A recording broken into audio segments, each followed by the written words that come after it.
This is MJ. I love tokusatsu, and I'm here to talk about Kamen Rider Shinobi, Episode 1. I guess it's Rider Time Shinobi. Anyway, first of all, I want to give a huge shout out to Earthly Subs because I think the Raws for all 3 episodes of Shinobi have been out for like a month or something. And I know Toku Gifts, or is it Toku Gifts? I guess it's Toku Gifts, not Kamen Rider Gifts, has been making gifts and stuff like that. And I've seen that on Twitter, and I know people have been talking about it, but I haven't been able to until now. So here, I'm going to go ahead and do it. So first of all, the premise of Shinobi is really fun to me. I love how absolutely wacky it is that there's this entire world full of ninjas, and it's like a compulsory like national thing that the government of Japan is making people do. They have to become ninjas. They need to learn the ninja arts and things like that. And ninjas using and channeling the elemental energy is what has enabled them to avoid a terrible fate where, I don't know, like humans were going to run out of energy or whatever. But it doesn't really matter. That's not focused on at all. It's just like a fact that now we live in a world full of ninjas, and that's all it is. And I find that hilarious. Both hilarious and, I don't know, just it's fun and kind of exciting.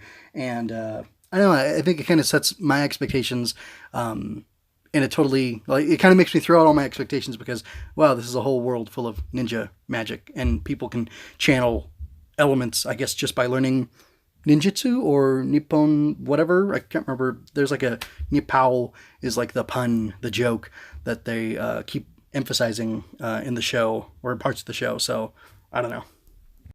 Not only is the show kind of wacky and silly, but there's also a lot of good humor in it. And I think the humor is mostly derived from the characters and less from, I don't know, silly situations that they're put into, which I think is a lot of good.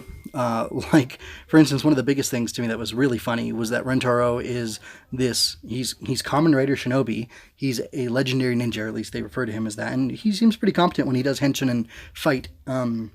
But in order to help him hide the fact that he is Shinobi, he acts like he isn't very good at the ninja arts, and it just happens that he, along with everybody else in the society, is forced to learn ninja arts, but he's just really bad. So there's this really great gag where in the beginning he and Iroha are doing a test fight, basically, because they're both going to be in this tournament, and he seems really cocky, and they both feel very competent in their sword fighting, but he's acting really cocky, and he's talking about himself in the third person and all this stuff, and then he says, like, and now I'm going to unleash this amazing fire attack on you, and he does it, and then he's shocked when it turns out that it's just a tiny little flame, and then I can't remember what she does to him, but she lays him out, and that's all a ruse to make sure that nobody ever suspects that he is Shinobi. And I'm sure there are other people who are very middling or mediocre in their ninja arts, so he blends right in with them, and it's not obvious because it's not like he's the only one in the world who's no good at the ninja arts. I also thought the fact that Rentaro is student to Master Toad, and that Master Toad is like trapped in this scroll on the wall, and he shakes him when he's talking to him. He's so serious and earnest that he's like desperate about the situation with Iroha because he doesn't want the enemy clan, the Rainbow Serpent clan, finding her, because apparently she's secretly their princess and she doesn't even know, and that's a whole another thing. But like, it was a really funny scene when he's shaking the scroll and the Master Toad's like, stop, and he's like, you're gonna tear the scroll, and like, who knows what that would do, but it's just funny because it might do nothing, and it's a funny little situation there. And then another thing is, like, his gear is a little silly. He's got these binoculars that he uses, and they have like these frog eyes on them because apparently he's frog associated. Whenever he henshins, like, this frog thing spills out, or toad, whatever, spills, goo or whatever out on. There's some monstrous amount of loud CGI effects, but whatever, it doesn't matter. He's like, toad powered, which I guess I've read before up on ninjas, and like some of them are associated with them because of magic and whatnot, which is why, like, the guy from Persona 4, the Magician Arcana guy, Yosuke, has a ninja disco frog guy. Anyway. Iroha believes that she is Rentaro's little sister. I don't know if she thinks he's an adopted little sister or like a found family little sister, or she's literally his little sister. But there's a lot of familiarity between them, and even Ichi, who's their friend, who I won't be focusing too much in this review, they have a long relationship with him, and it feels like they have a long relationship with him. The way the characters play off of each other, the way the actors probably play off of each other, and they were directed to, and everything, it all feels really good, and it makes me feel like this is like, I don't know, the 13th episode of a show, or like the middle of the season, or something like that. But there's a lot of I use the phrase charm and familiarity, and that's all part of it. And another part of it is that Rentaro comes off really good to me. From the pictures I saw of him, from scans and preview images or whatever from Zio, I didn't like the look of him, but seeing him in this episode, he comes off really well. I really enjoy the actor's performance. He feels charming. He seems like he can be intimidating, but he can also be silly and funny and kind of a doofus, and it's fun to see the range that he has. And I just really like how it feels. It feels like a good show. It feels like a show I've been watching for a long time. And really, one of the things that he strikes me as, he kind of feels like a Peter Parker, because he's supposed to be so awful and he's kind of downtrodden. And it feels like being Shinobi kind of has a dark side to it.